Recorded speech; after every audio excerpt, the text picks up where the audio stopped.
Get started. All right. All right, well, welcome. So today for our VAMOS seminar, we have Alexandra Landsman from Ohio State University. So Sasha got her PhD in plasma physics from Princeton University in 2005, after which she spent a few years as an NRC postdoctoral fellow in Washington, DC. After that, she spent a year at James Madison University and then moved to ETH Zurich, where she was a research scientist, a Marie Curie senior scientist, and a senior scientist. Then she became a group leader at the Max Planck Institute of Complex Systems. And since 2019, she's been a tenured associate professor at Ohio State University. Sasha is a leader in theory of attosecond dynamics and strong field processes in a wide range of systems, including in molecular systems, as she'll talk about today, but also in solids. And we look forward to hearing your talk. So if there are people who have questions, please ask them using the Q&A. Or if you're watching live on YouTube, please post them in the comments on YouTube. All right, thanks. You can go ahead, Sasha. Okay. Well, thank you to Shimon for inviting me, and thank you to Mike for a nice introduction. So my talk is about photoemission delays in molecules. Excuse me. And first, I would like to acknowledge all of my collaborators. So on the theory side, I will talk quite a bit about the quantum, the classical Wigner propagation technique, which was driven by Thomas Zimmerman and its applications to experiments. And there are also a few people who were in my group who participated in this as well, such as Lisa Ortman and Cornelia Hoffman. Landsman Pai did some TD LDA simulations to compare to experimental cross sections. And I would like to acknowledge two experimental groups. So my talk, after presenting some theory of classical Wigner propagation, I will really zoom in on two experiments. The first experiment was done within the group of Ursula Keller at ETH Zurich. And the second experiment was done by Matthias Kling at MPQ. And I would also like to acknowledge some of the other collaborators which were involved in the two experimental papers that I will present today. And some of the collaborators are actually experimentalists, but everybody under other collaborators contributed to theory in the context in which I will talk about today. Okay, so just to give you an overview, I will first give an introduction to attosecond streaking experiments so that you kind of get an idea of how ionization delays are extracted from such experiments. I will then present a semi-classical theory for understanding and modeling such experiments. We called it the classical Wigner propagation, or CWP. And as I mentioned in my prior slides, I will in particular zoom on two experiments in molecules. So I will first discuss an experiment on a polyatomic molecule and how streaking experiments can be used to probe molecular environment following single photon ionization. And next, I will focus on a rabbit experiment done on a diatomic molecule, CO, and show how such an experiment, if its orientation resolved, can be used to localize the electron wave packet directly following single photon excitation. Okay, so let me kind of give you some background behind pump probe experiments. So the idea is to combine very weak but high energy attosecond pulse in the XUV, or extreme ultraviolet, with a moderate infrared pulse. And the intensities here, I put them in atomic units. As you can see, the intensity of the XUV pulse is actually quite weak, but because the photon energy is relatively high, in particular, it's comparable or higher to the ionization potential of an atom or molecule of interest, you can ionize it via single photon absorption, which is, the same as Einstein's photoelectric effects that you studied in school.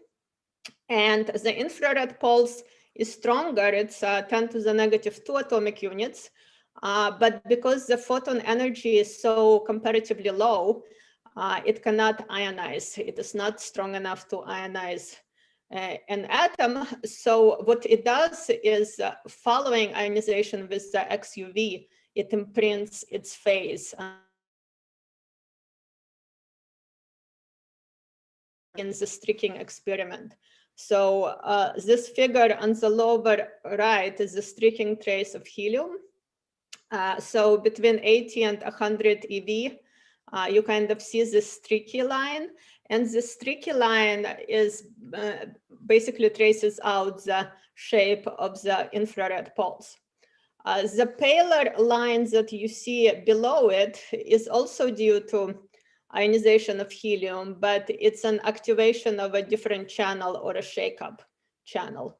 So the way the delays are extracted in a streaking experiment is really by looking at the shift between the two traces. So it's always a relative delay. And the reason it's a relative delay is because experimentalists do not have a precise access to the phase of the infrared field. Okay, so this explains better the streaking trace that I showed on the prior slide. So as I mentioned, it's an experimental data from a helium experiment that was published by a group of Martin Schultz in Nature Physics in 2017. So the figure is taken out of the paper. And you can see that the bright streaking trace that I mentioned between 80 and 100 eV, that is just a direct ionization channel. So what it means is that the XUV pulse comes and it directly ionizes the electron into the continuum. And the final energy of the electron is centered around the energy of a single photon minus the ionization potential. And this is the bright red streaking line you see. And again, the wiggle is basically corresponds to the shape of the infrared pulse. The much paler second lines that you see between 40 and 50 eV, and the y-axis, I should mention that the y-axis is the final kinetic energy of the electrons, and the x-axis corresponds to the time delay between the XUV and the infrared pulses. So this kind of pale streaking trace that you see between 40 and 50 eV, that corresponds to the shake-up channel. So what happens is the electron absorbs a photon, but before ionization, you can think of it as it shares some of that energy with the second bound electron. So the second electron gets excited into some excited state, into some excited but still bound state. And this is why the electron that is actually ionized has less energy in the continuum, because that energy of a photon is shared with the second electron, a second bound electron, and is used to excited. So this experiment actually then measures the delay between the direct excitation and the shake-up excitation. And so it gives you maybe some idea of the amount of time it takes for this electron-electron interaction to take place. And I should mention that what is actually experimentally extracted is something called the streaking delay. So the streaking delay can be thought of as a combination of two different delays. The first delay is the one that we are actually interested in. It's the Wigner delay, or I labeled it as EWS because it's sometimes also called Eisenbach-Wigner-Smith delay after the people who developed it. And the second delay is the delay due to the propagation and the interaction of the departing electron with the 1/r potential. And it's called Coulomb laser coupling. So that delay is much less interesting because it's somewhat universal to all atoms and molecules. Okay, so then I will tell you more about the Wigner delays. There is this very nice paper by Wigner published in 1955, which has this really simple derivation of what came to be called the Wigner delay. And it's really just the shift in the phase of the wave packet due to the presence of the spherical potential. So the ionization delay can really be thought as half of a scattering delay, because if you think about it, in a scattering problem, the electron comes out from infinity, it passes by some potential, the phase of its wave packet shifts, and then it goes out to infinity. So in ionization, it's half scattering because you can imagine of the electron as suddenly appearing in the continuum and going off to infinity. So it's half of that scattering delay. And so this delay is defined as a derivative of the phase of the wave packet with respect to energy. Now, this delay, it's very sensitive to all sorts of things. So for instance, it would be sensitive to any type of resonance. This picture here on the left shows that the shape resonance introduces an additional delay. And this was actually found in a publication by the group of Hans Jacob Werner about 6 years ago. And shape resonance basically happens because you have a potential, which is a combination of the Coulomb 1/r potential plus the centrifugal potential due to the angular momentum of the electron. And that sort of creates a box. And if the wavelengths of the departing electron happens to match the width of that box, that electron will be transiently trapped, and then it will take a little bit longer to escape. So you can actually experimentally extract this additional delay due to the shape resonance, as was done in the experiment at ETH by Hans Jacob and colleagues. In addition, if you look at this other figure on the lower right, you can see the delays do go up with increasing angular momentum. Okay, so I kind of wanted to give some background as to what started this, explosion of interest in ionization delays. And it really started, I remember it well, it started in 2010 with a paper by Martin Schultz. And it was a landmark experiment that measured a single photon ionization delay between a 2s and a 2p orbital in neon. Actually, in the experiment, they measured it to be about 20 attoseconds, and that actually started a huge amount of theoretical work. And most of it indicated that actually it's not 20 attoseconds, it should be 10 attoseconds. And there was, kind of a lot of argument about it. Finally, it was resolved by the experimental group of Anna Lehulier, and they did indeed show that the delay between 2s and 2p orbitals is about 10 attoseconds.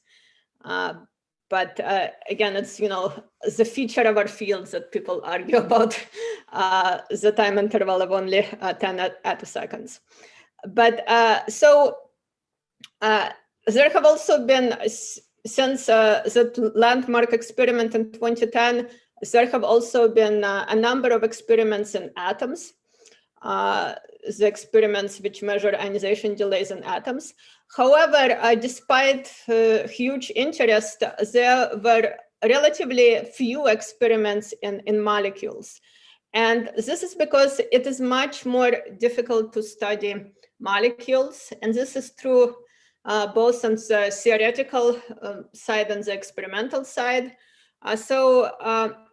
On the experimental side, the spectra of molecules tend to be very congested. So what I mean by that is that the valence energy levels of a molecule are not as well separated as the energy levels of atoms. So within a few eV, you can have many valence orbitals in a molecule, and that tends to overlap with the width of the attosecond XUV poles. So what that means is when you're observing electrons from ionization of a molecule, you don't really know usually what ionization channel it came from. So there is a lot of interpretations that goes into understanding experimental data and what you're actually seeing. And of course, on the theoretical side, it is much easier to model an atom than a molecule.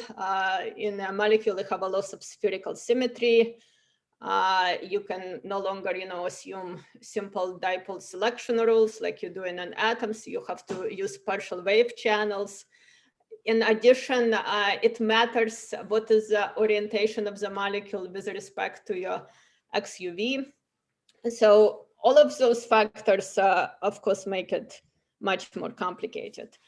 But nevertheless, about 6 years ago, there was this experiment I already mentioned in the group of Hans Jacob Werner at ETH Zurich, which measured ionization delays in an N2O molecule around the shape resonance. So this picture here that you see on the lower right are actually a discussion by me and Matthias Kling of this experiment, which was published as a viewpoint. But again, you can see that the existence of a shape resonance introduces significant delays, and it's interesting that one can actually probe it experimentally.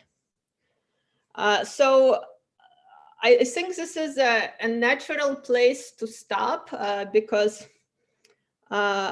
if people have questions, I mean, because I will, the rest of my talk will talk about ionization delays in molecules in the two experiments which I was involved in myself. So one is a diatomic molecule CO and one is a polyatomic molecule. Before that, actually, I believe I will introduce more of the classical Wigner propagation theory. But if people want to ask questions now, it's a good time. Yeah, so we've got a couple of different questions. The first one is more of kind of a general overarching question about like what are we trying to learn in these measurements. So the question says, what exactly? Did I hear you correctly? The first question is what are we trying to learn in these measurements? Well, I'll read the question to you. I was just kind of giving a context.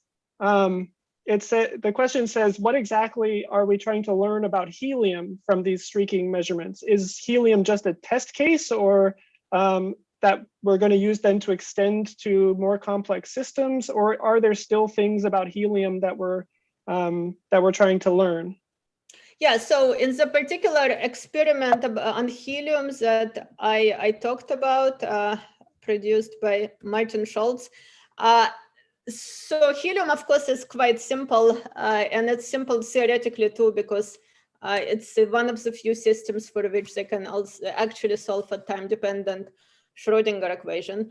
So in this case, what was interesting is the delay that it takes for the electron-electron interaction to take place, because they were comparing this direct ionization channel with the shake-up ionization channel, and the shake-up really had to happen after some kind of interaction took place between the two electrons in helium, because the electron that absorbed the photon had to share that energy with the second electron. So I think even though helium is extremely simple, I think that was actually an interesting experiment because it told us something about electron-electron correlation time in this atom, and it was something that we could then compare well with theoretical, not we, but the group of Martin Schultz could compare well with theoretical simulations. So whatever they measured experimentally, they knew was the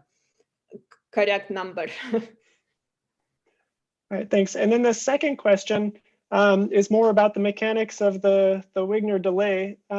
So since the ionization delay can be viewed as a kind of half scattering delay, is there then the assumption that there's only coupling of the continuum state to the initial state and that it neglects contributions from intermediate states, or is that all somehow included here? Well, so it's a half scattering delay in the sense that in a full scattering problem, you have the electron that comes from infinity, and it experiences whatever potential it experiences, and it goes off to infinity again. So the reason this is half scattering is because instead of coming from infinity, the assumption that you have this vertical ionization step and all of a sudden the electron appears in the continuum. And then of course it interacts with whatever potential is left behind, and this potential might be correlated with the departing electron. But I think the point is that you imagine just placing an electron in the continuum and it goes off to infinity. So in that sense, it's just half of this, it's half of this scattering process. Now the potential that is left behind, may be quite complicated, because when you ionize an atom or a molecule, you leave a hole behind. That hole can begin to evolve, and this will affect the potential. But the simple point is that it's just you're placing the electron kind of in the middle of it. It's not coming from negative infinity. It's coming from basically zero and going off to infinity. All right, thank you. I think you can move on to the next part. Okay. Okay, so I will, as I mentioned, to discuss two different experiments. One is this simple diatomic molecule, CO, and as I mentioned, that was done by the group of Ursula Keller a few years ago. And this kind of relates to the prior question, what are such experiments good for? So I will show that actually this experiment was really interesting because using something called the stereo Wigner time delay, which I will explain what it is later in my talk, one could reconstruct what the electron wave packet looked like immediately after ionization.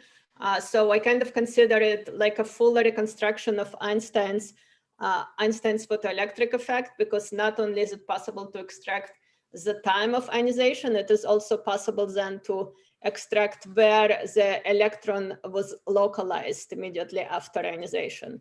And of course, by localized, I mean kind of in an averaged sense, because electron wave packet is quantum mechanically spread out. But nevertheless, we can calculate the mean position of the electron after ionization. And I will show how that can be extracted from experiments such as done by the group of Ursula Keller. Then the second experiment I will talk about that I was also involved in interpreting is that on a polyatomic molecule, or acyl iodide. And here is a picture of it. And in this case, the ionization came from the iodine atom. So what was actually nice about this experiment is that in terms of interpretation is that we knew exactly that the electron came from the 4D orbital of the iodine atom, because it corresponded to the giant dipole resonance of iodine. And so I will talk about how kind of this information can be used to probe the role of the molecular environment felt by the electron immediately following ionization. So first I wanted to introduce some theories that was used to interpret the two experiments. We can kind of break upper Hamiltonian into 3 different parts. The first part, HO, is just due to the molecular potential after ionization. Or it's the electronic Hamiltonian of the molecule in the absence of any laser fields. The second part is part of the Hamiltonian due to the XUV pulse. And the final part, HIR, is a part of the Hamiltonian due to the infrared pulse. Within the first order perturbation theory, as I mentioned, the ionization is a single photon ionization due to the absorption of a photon from the XUV pulse. So we can treat it within first order perturbation theory. And so here within the integral, well, the first part is just the time evolution of the ground state wave function.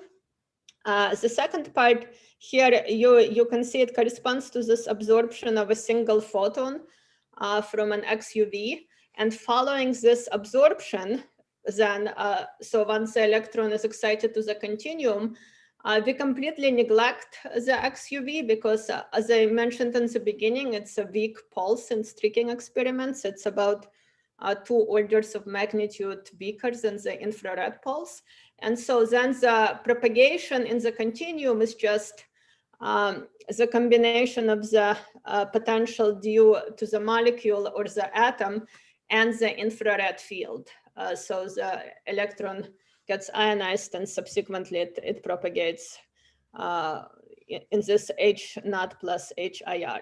So this is kind of the basic setup and the assumptions which are made.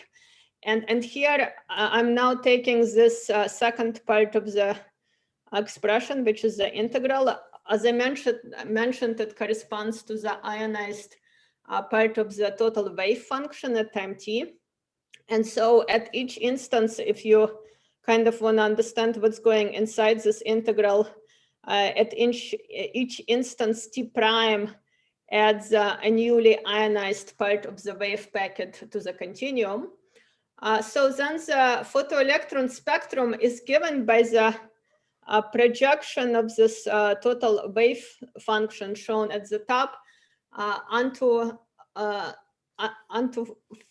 final momenta basis. So you project it onto momenta basis, you take the absolute value squared, and this is the momenta counts that you actually measure in the detector at in experiment if you make time go to infinity, which corresponds to the time after the laser pulse has completely passed and the electron has escaped and is registered at the detector. Okay, so as I mentioned, this is just kind of what I mentioned before. You have a big XUV pulse, which corresponds to single photon ionization described within perturbation theory. And then using this kind of formalism where we are able to calculate the excited wave function using perturbation theory, one can go ahead and take that excited wave function and one can transform it with a Wigner transform, which is defined right here. And what that does is it gives you initial conditions for classical propagation. So as you can see, it gives you the position and momentum.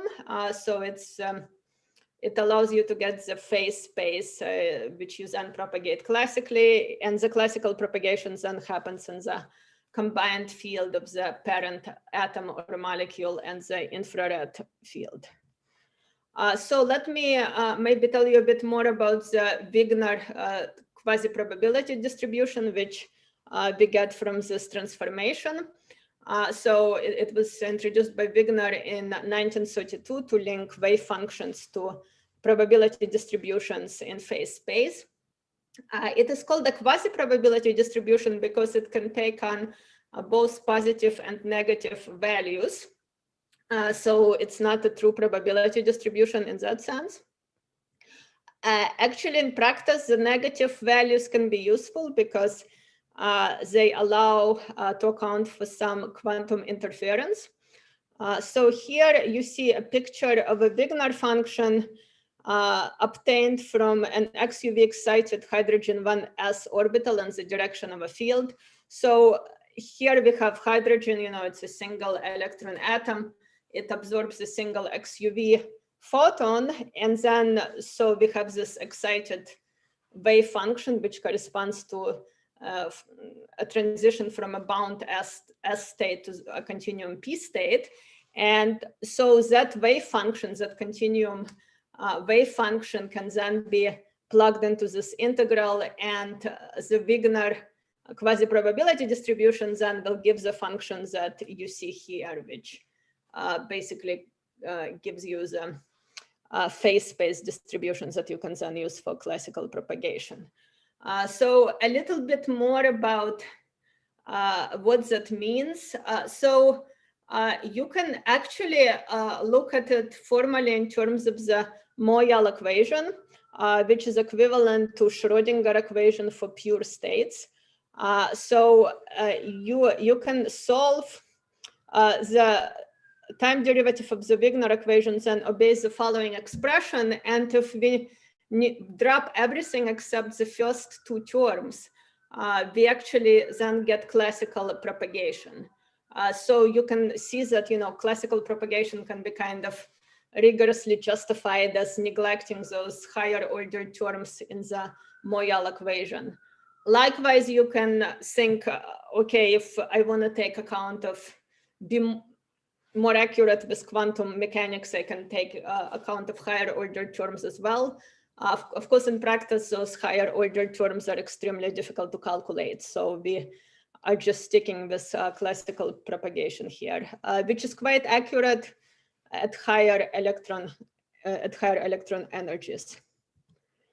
Okay, so here is a comparison between this semi-classical model, which I just explained, or as we call it, classical Wigner propagation model, and time-dependent Schrödinger equation simulations.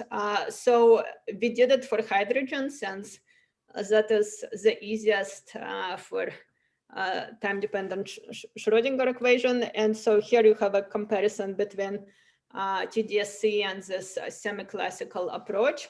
We used the exact same extraction procedure to extract delays. In this case, the delays were extracted between the streaking trace and the peak of the infrared field, because of course in the simulation we exactly know the phase of the infrared field, which is not the case in the experiment. So in the experiments, they always have to compare two different streaking traces. And the comparison is either between two different streaking traces within the same atom for different orbitals of the same atom, or it could be between two different atomic species, but it's always kind of a relative delay in experiment, but in the simulation you can know absolute delays. But another point I wanted to make is, so this streaking trace using CWP method was obtained using this Wigner function to obtain the initial conditions for a transition in hydrogen followed by classical propagation. And so if you do that at different values of the delay between the XUV and the infrared field, you get this type of streaking trace that you can compare then with TDSC or experimental data. So in this case, we often used Hartree-Fock orbitals as an initial ground state of the electron.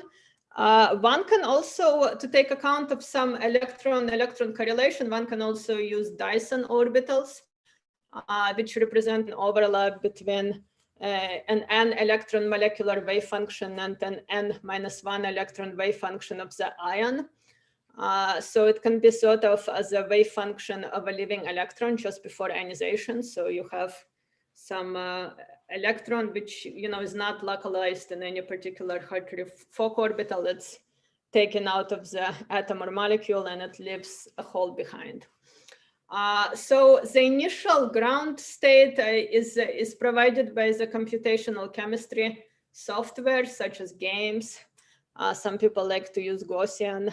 It kind of depends on what you're used to. So the reason I'm talking about Dyson orbitals is I kind of wanted to get back around to this experiment. So this semi-classical methods that I introduced was able to reproduce this shake-up channels that they observed experimentally in helium by the use of Dyson orbitals. So in that sense, it can take account of electron-electron correlation. Okay, so then here is an example of what we got using this semi-classical approach. In particular, we get the same direct ionization channel and the same shake-up channel as produced experimentally. Now, this looks a little bit different from the experiment, but that's really because we did not use the exact same poles as the experimentalists used. But otherwise, the comparison is pretty good. And once we extracted the delays from the relative shift between those two streaking traces, they actually agreed fairly well to what they extracted from the experiment. Okay, so now that I have kind of introduced the theory, I wanted to describe its application to two different experiments which we were involved in interpreting. This actually seems like another good stopping point, since I'm going on to talk about experiments. So if anybody has a question or questions, please go ahead. So there's a question in that was asked, and then I also have a question. So the first question is, why does this classical Wigner propagation method produce noisier simulated data? Like the TDSE simulation you showed had very smooth spectra at each delay, but the CWP had noisy spectra at each delay. Yeah, so this is because, of course, the TDSE solves the partial differential equation.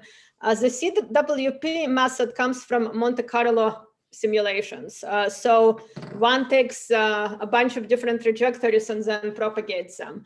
So the spectrum can be made less noisy if we take more trajectories. So yeah, I mean, it's just a question of computational constraints. If we took 10 times as many trajectories and ran it for a 10 times longer time, this would look smooth. All right, and then the question I had is about the comparison between the CWP and the Osiander paper, which is on the slide before this one. So it looks like you have, sorry, yeah, this one. It looks like, you know, you're able to, I'm guessing you're able to reproduce the delays quite well, but it also looks like you have kind of the right, you know, ratio of the shake up to the shakedown channel. Is that something that you know, that you plug in, or is that something that comes directly out of the simulation? No, we don't. So the method really is to get the ground state and then get the excited state, and there is no relative kind of weighing factors. So yeah, we didn't kind of try to adjust the relative weighting between the two traces to make one look bright and one less bright. I see. And then one follow-up question. How computationally expensive are the CWP calculations? Do they still require like high performance computing clusters? Yes, especially if you're doing molecules, it can take a bit of time. Yes, it's expensive. I mean,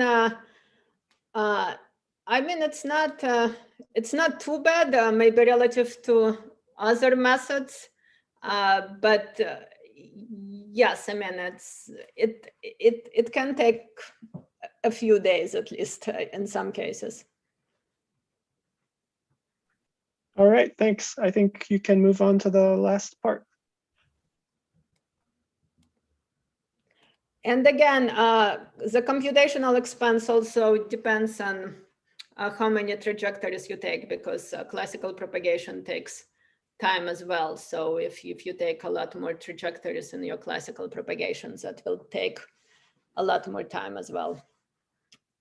Okay, so then the polyatomic, the first experiment I will talk about was performed in the group of Matthias Kling on a polyatomic molecule. And as I mentioned, it probes the role of the molecular environment in the vicinity of the iodine atom.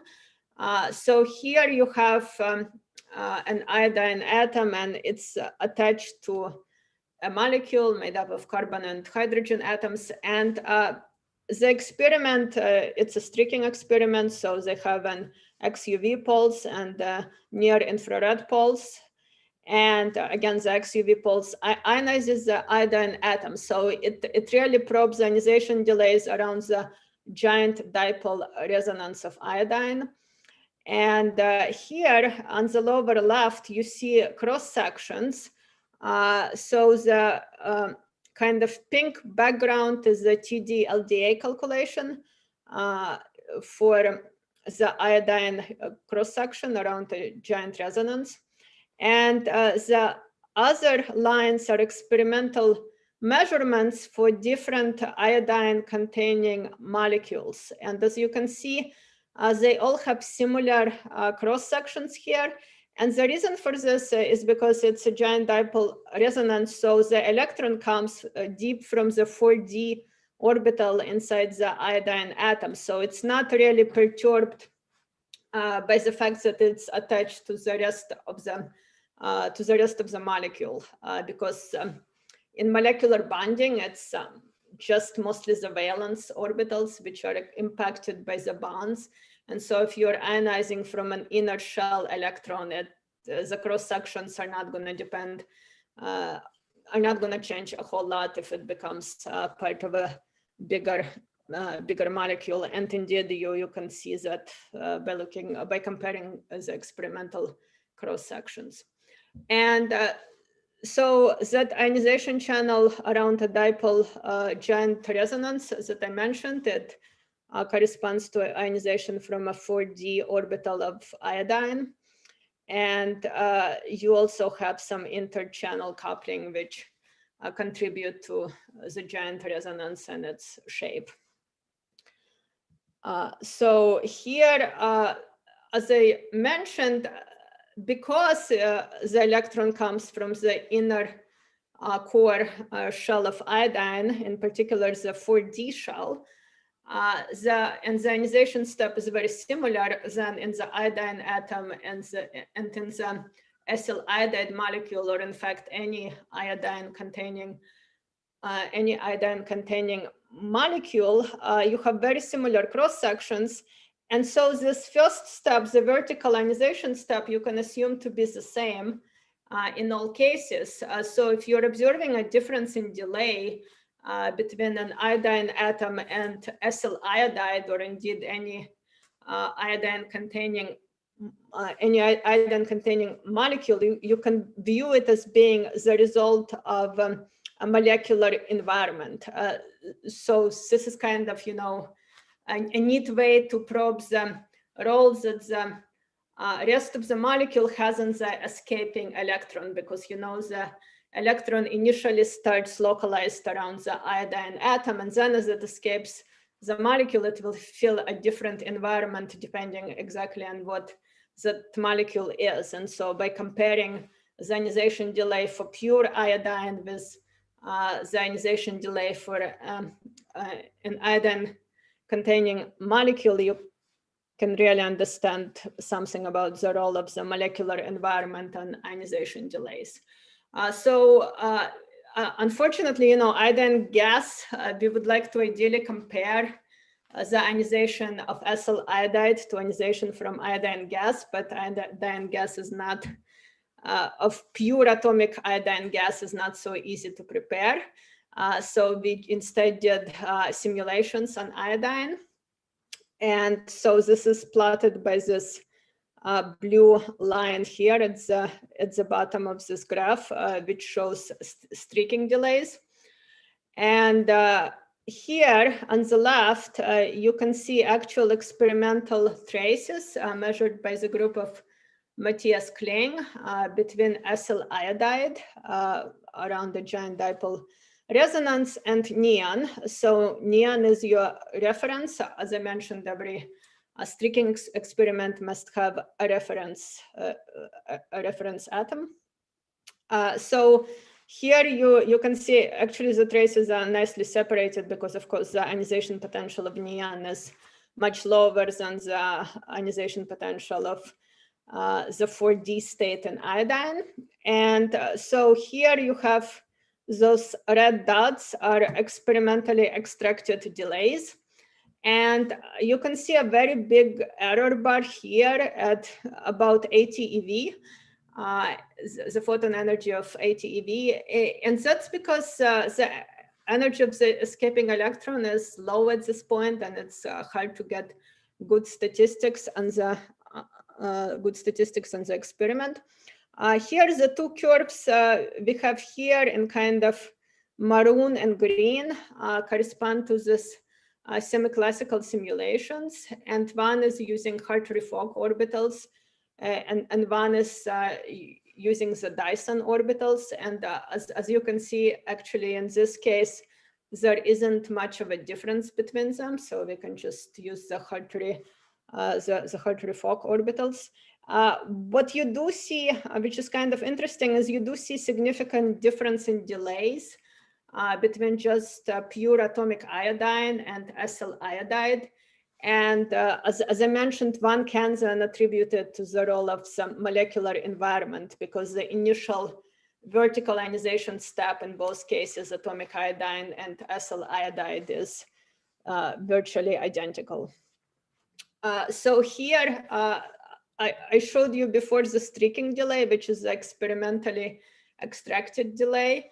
As I mentioned, the streaking delay can be decomposed into this Wigner delay and the Coulomb laser coupling delay. So we went ahead and subtracted this Coulomb laser coupling term.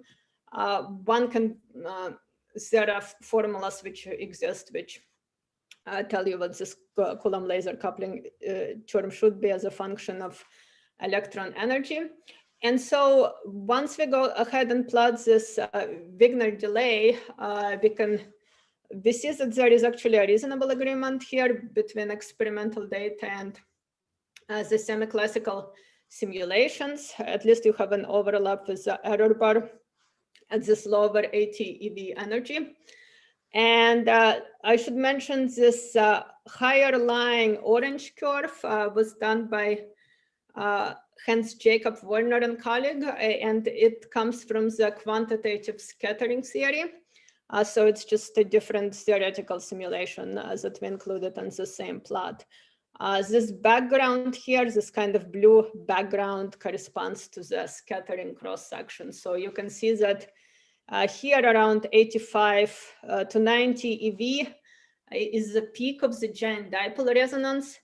You can see it doesn't really correspond to any increased delays. I mean, intuitively, you might think that when you see a resonance, you should see some dramatic effect on delays. This is actually not the case with the giant dipole resonance because it's so broad.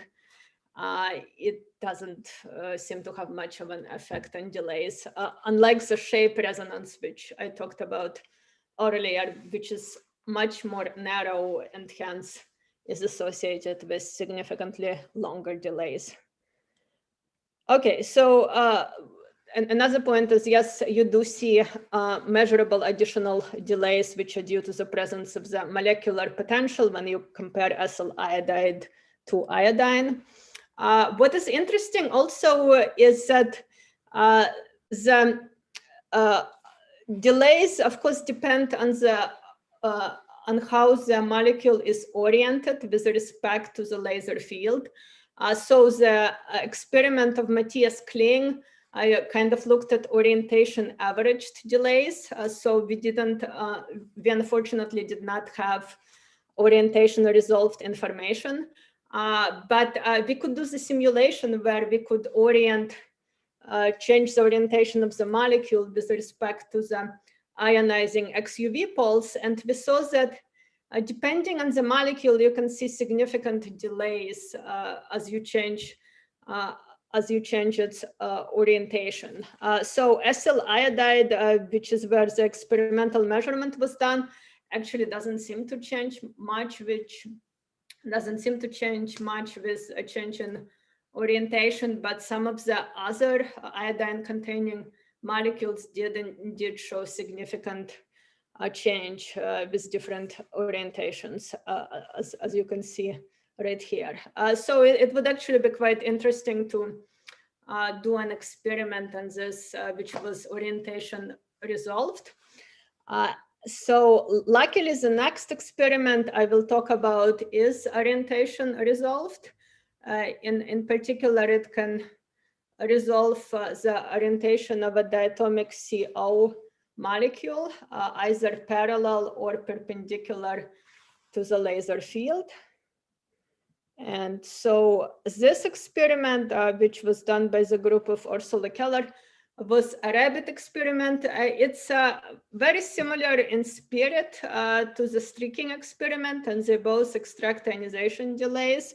It's a little bit different in how it's interpreted, but the basic idea, it's a 2-photon transition experiment. So you have your infrared pulse, and then the XUV pulse corresponds to different odd frequency multiples of the infrared pulse. So the direct ionization then corresponds to the odd multiples of the harmonics of your infrared. As you can see here, the sideband, the bands shown here are for the main band 17 and main band 19. And so this is your initial step, your initial ionization step, that the electron absorbs a high harmonic of, let's say, 17 times the infrared laser frequency, and it escapes in the continuum. And then it absorbs a second photon, the infrared photon. And via this 2-photon absorption process, you have interference, which leads to the even side bands of the harmonics. So the way the delay is actually extracted is one fits then a cosine function to this sideband oscillation, and this cosine function has this time dependence of 2 omega times tau, where omega is the frequency of the infrared light and tau is the delay between the XUV and the infrared. And here you have 2 additional angles. The first angle is due to the XUV chirp, and you're really interested in the second angle. So that second angle is comparable to the streaking angle that is extracted in the streaking experiments. And in particular, then you can break it apart. The one is the angle due to the Wigner delays, and another one is the angle due to the continuum delays. And the continuum delays are really like this Coulomb laser coupling terms that I talked about before when I discussed Matthias's experiment. So as I mentioned, it's like 2 very conceptually similar things. It's just the way you would analyze the experimental data is a bit different. But the final aim is you're extracting the Wigner time delay from this experiment, just as we did from the streaking experiment, and it's given by this equation here, where you take the Wigner angle. And so more precisely, this is actually what the experimentalists are extracting in this case.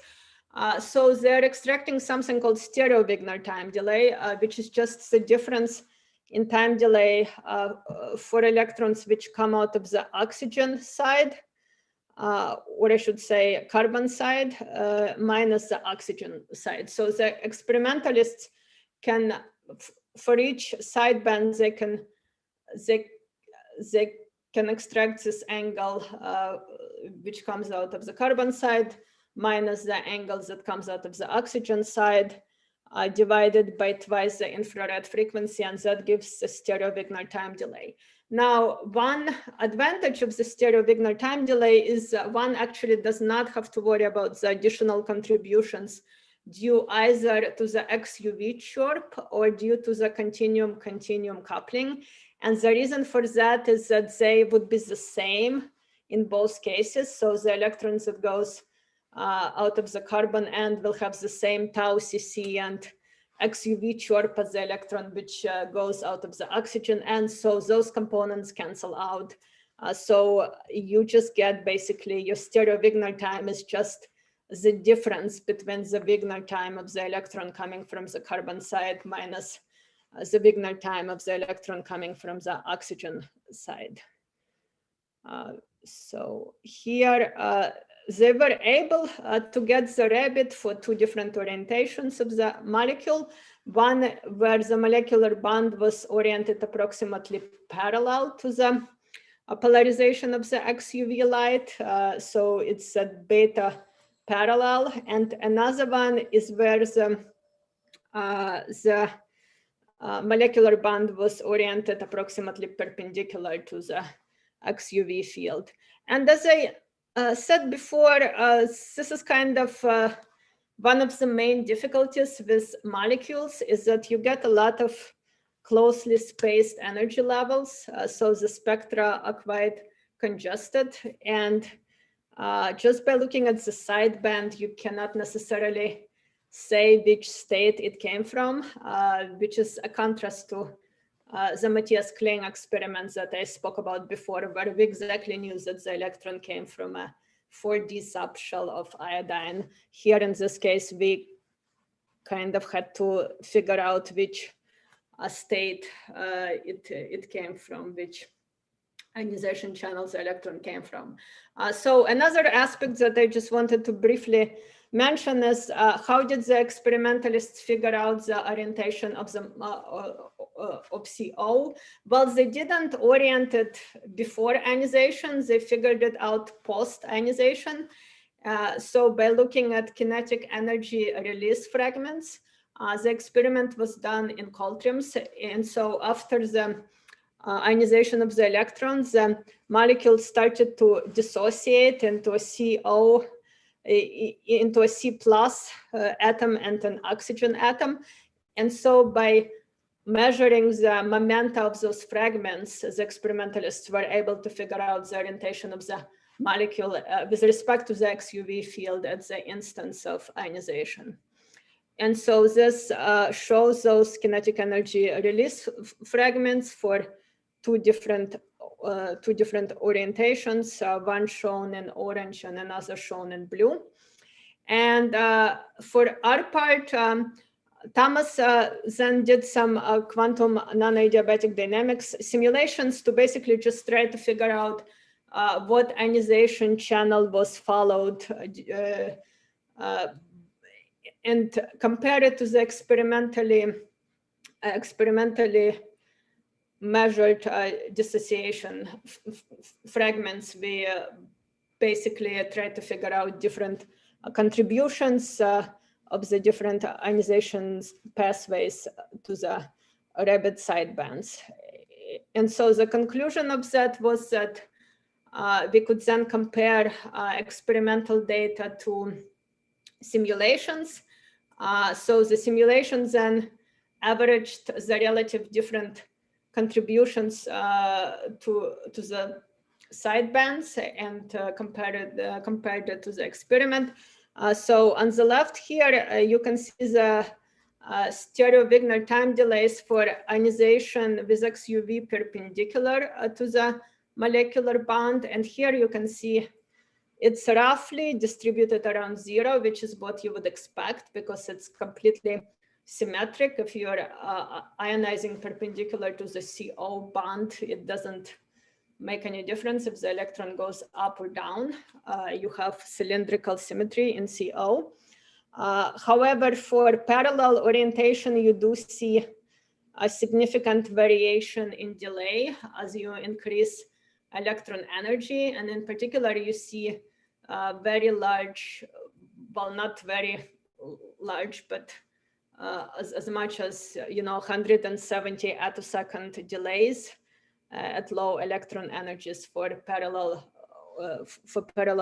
orientation and experimental data. So experimental data is those blue dots with large error bars. Then the black lines are the classical Wigner propagation methods that I described, and as I said, we tried to include contributions from different ionization pathways. And so our conclusion was that the main contributions to ionization delays at lower energies come from the 4 sigma states, and at higher energies from the 3 sigma states. And so then Sergei Pachovsky did some TDSC simulations, which he only did for the 4 sigma and the 3 sigma states, since they were believed to contribute the most to ionization delays. And so that is shown as the red diamonds and the purple triangles here. Okay, so this is kind of where we get to the localization of the electron wave packet. And for that, we really need to look at this classical Wigner propagation approach. And in particular, we can get the excited wave packet and do the Wigner transform, and that gives us, as I mentioned, the Wigner phase space distribution. So what is shown here is this Wigner phase space distribution along the molecular bond. So the x-axis q is the distance along the molecular bond, this q equal to 0, exactly halfway between a carbon atom and an oxygen atom. And this here shows this Wigner function for different ionization channels. So P on the y-axis is the electron momentum in atomic units. And so you can see that depending on which channel you're looking at, you have different degrees of localization, either around the carbon atom or the oxygen atom. As I mentioned, we believed the 4 sigma states to make significant contribution at low energies. And you can see that for 4 sigma, you have this significant localization around the carbon atom. Here, for instance, if you take a deep pi state, which was believed to make a large contribution for ionization perpendicular to the molecular bond. So here, if you look at the graph on the left here, those experimental delays are believed to mostly due to d pi and 3 pi states. You can see that it's not really localized substantially around either a carbon atom or an oxygen atom. This here is a 9 pi state. I don't think it really contributed significantly in the experiment, but this is really just to show that, depending on which state you pick, you can also have significant localization around the oxygen.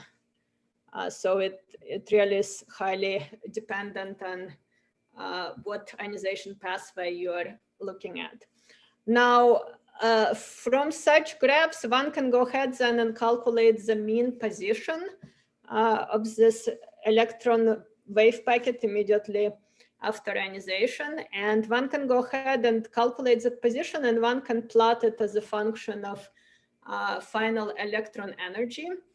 And so this is what was done here. For instance, for a 4 sigma state, you can see that the mean position of the wave packet is less than 0, which means it's localized around the carbon atom, and it shifts higher as you increase in electron energy. For instance, here, the d pi state, as one would expect, electron is average electron position is approximately 0, which also corresponds with our visual intuition that the electron wave packet is not really centered around carbon or oxygen atom. It's kind of like in between. And finally, for this 9 pi state, the mean position is indeed positive, and that corresponds with our intuition that the electron wave packet is localized around the oxygen atom. So this here then shows the mean position for, I believe this is what 7 different ionization channels, which are listed in different colors, just to show they all will give you mean position for your electron wave packet after ionization. But what's interesting is to then use that mean position to directly calculate this stereo-Wigner time delay. And that is done using this formula right here, which I will talk about in a second. But so taking the mean position, we can then just directly using a simple equation translate it into stereo-Wigner time delays. And then the comparison here with the dotted line is actually the full semi-classical simulation where we, take the ionized state and propagate it classically, get a streaking trace, extract the time delay from that streaking trace and plot it here. And as you can see, the agreement is actually surprisingly good between the two. So let me then introduce this formula here, which then you can immediately see that if you have an experimentally measured stereo-Wigner time delay, which is this tau value on the left, you can directly just plug it into this simple formula and extract the mean position of the electron immediately after ionization. So it's really a way to completely reconstruct Einstein's photoelectric effect. You know both how long it takes and you know the location of the electron along the molecular bond immediately after ionization.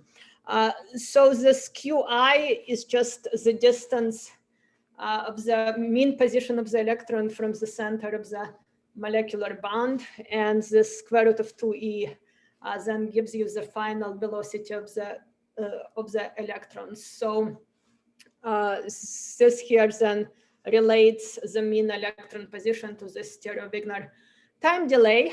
So as you can see, this comparison between figures D and E does indeed show that the correspondence between them is quite good, because again, the solid lines are gotten from this equation by taking the mean position Qi and just plugging it into this equation, and the dotted lines are done from the full simulation, which is, which ends up with a streaking trace comparable to what you would get in the experiment. And here we have experimental data on the inset.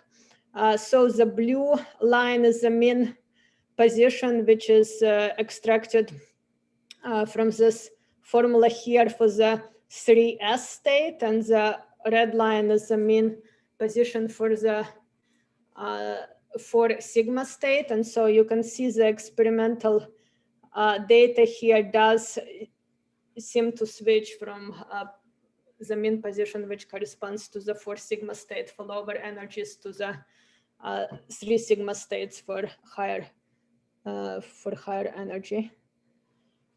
Okay, so to conclude, I just want to make a few points. So one point is that such single photon ionization delays in molecules are considerably more difficult to interpret experimentally and theoretically. So while in atoms, we often see this, excellent agreement between numerical simulation and experiment, it's much more difficult to do so for molecules, and not just in our simulations and all of other theoretical calculations I have seen for molecules.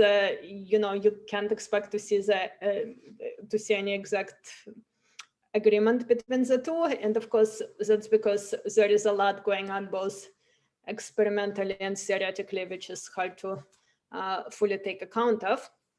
Nevertheless, as I hope I showed with my 2 experimental examples, delays can provide important information about the a molecular environment not accessible by other means, such as, for instance, ionization cross-sections.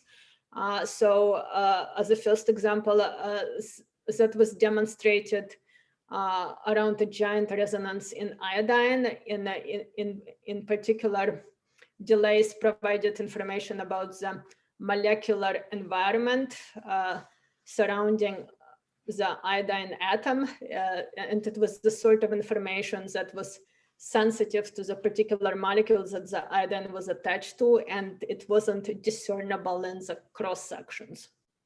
And as a second example, I showed that you can use a stereo Wigner time delay to localize the electron wave packet immediately after ionization. So in both of those cases, but actually, especially in the second example, the semi-classical theory was extremely useful in interpreting the experiment. And I see I have some questions now. So yeah, so there's a question from the YouTube, someone who was watching on the YouTube. So the question was, can you comment on delays in double ionization? Okay, delays in double ionization.